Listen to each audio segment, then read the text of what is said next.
Well, hello BookTube, hello book friends. Welcome back to another video and to my channel. It's been one of those weeks where we've had all the weather all week, 4 seasons in 1 week. We've had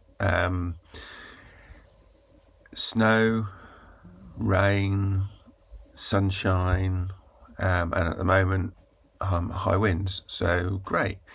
I think it was Wednesday, MJ asked me if we'd had any snow, and I said no, we don't get any snow here. It's too far. We're too far south. It never snows. And of course, the next day this happened.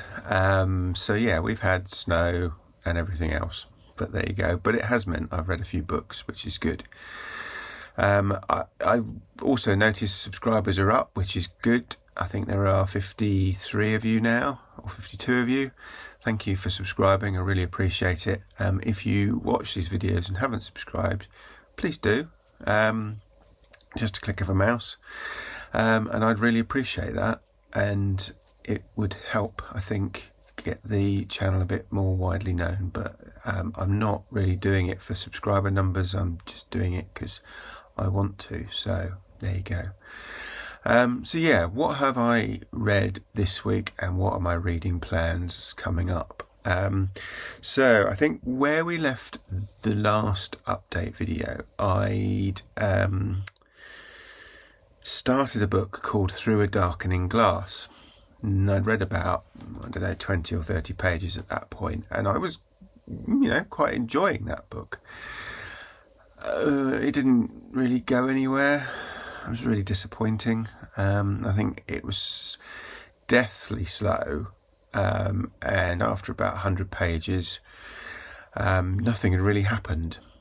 The plot was basically, it was set in the Second World War, and a Cambridge student had had a narrow escape with an unexploded bomb that had been dropped near the college where she was studying.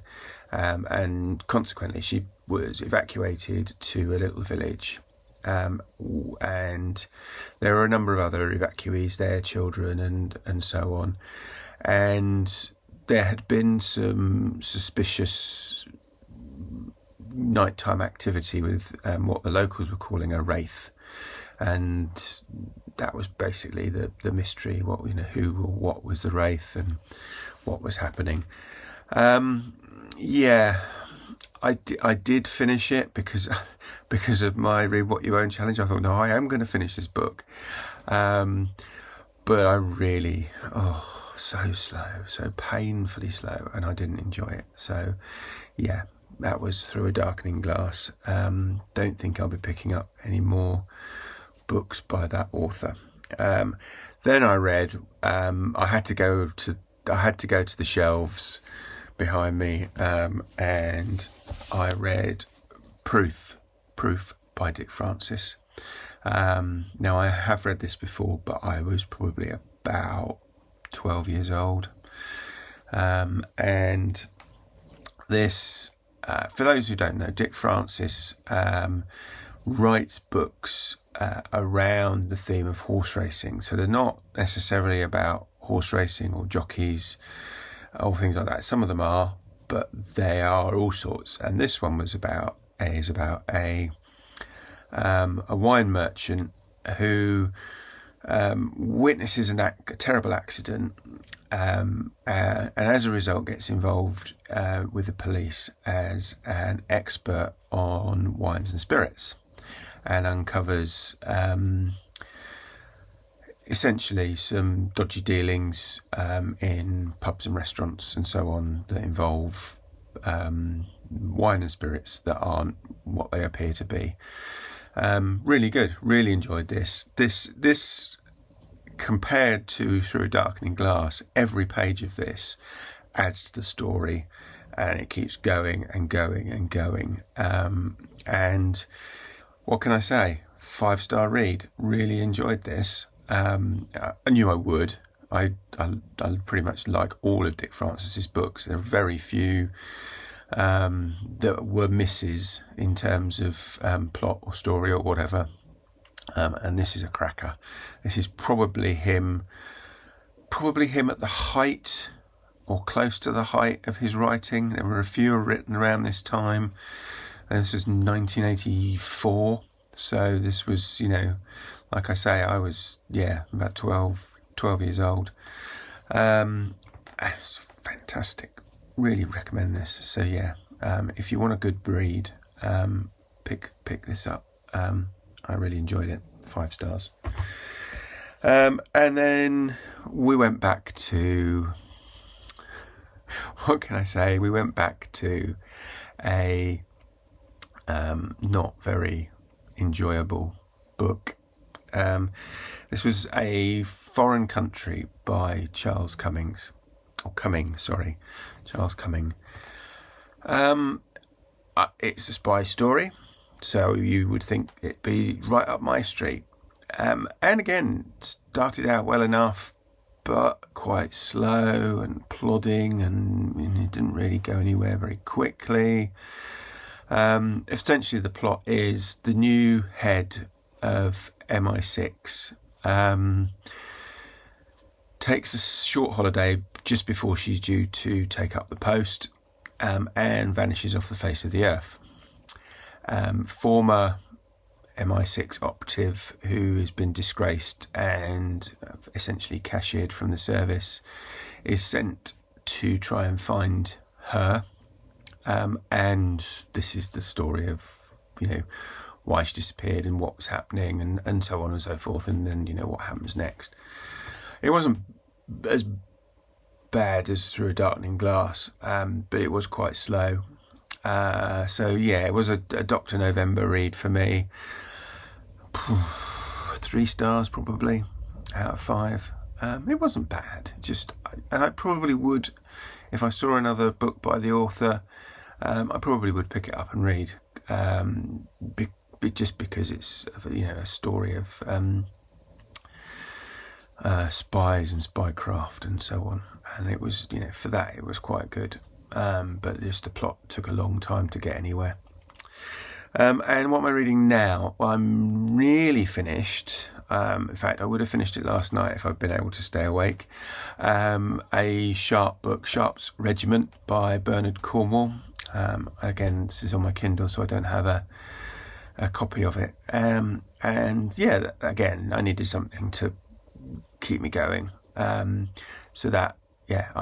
finish that today. I've only got about 20 or 30 pages left, I think, but I just couldn't stay awake last night and finish it. So never mind.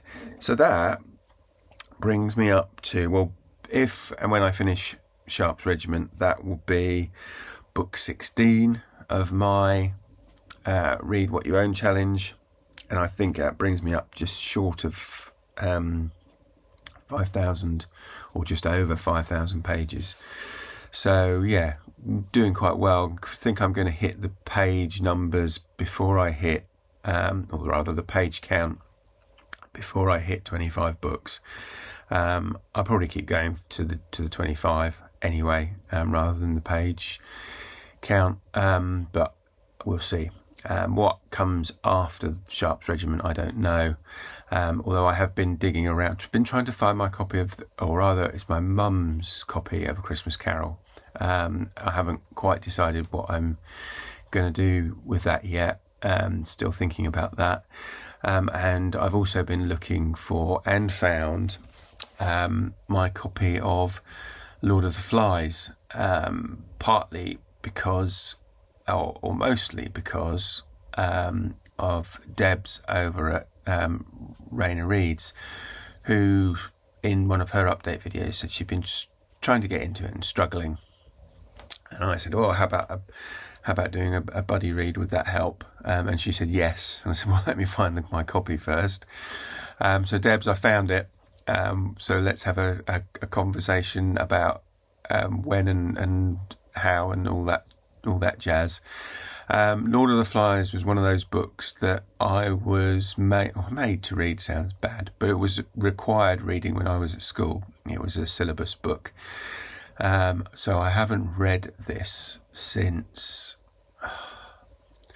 I want to say I was about 14 or maybe 15 years old. And my memory of it is I quite enjoyed it. Now, memory is always a bit of a dodgy thing.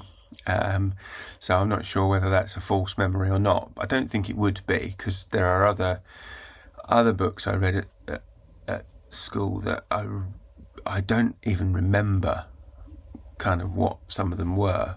So it'd be really difficult to say, whether I enjoyed them or not. But yeah, Lord of the Flies coming soon.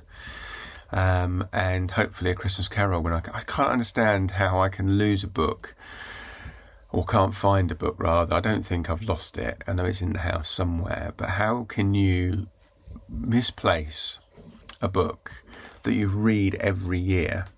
So every December I read A Christmas Carol. I'm pretty sure I've got a copy on my Kindle as well. So, at the end of the day, I'm not going to not read it or have to buy a new one. But I would just like to know. And I think, to be honest, we've got several copies of it as well. So this is just bizarre that I can't find a copy anywhere. It's here somewhere. It'll turn up. So yeah, that's my reading week. What have you been reading? What have you been up to? Let me know in the usual place below. And if you have been and have got this far, thank you for watching, and I will speak to you again next time. Take care now. Bye-bye.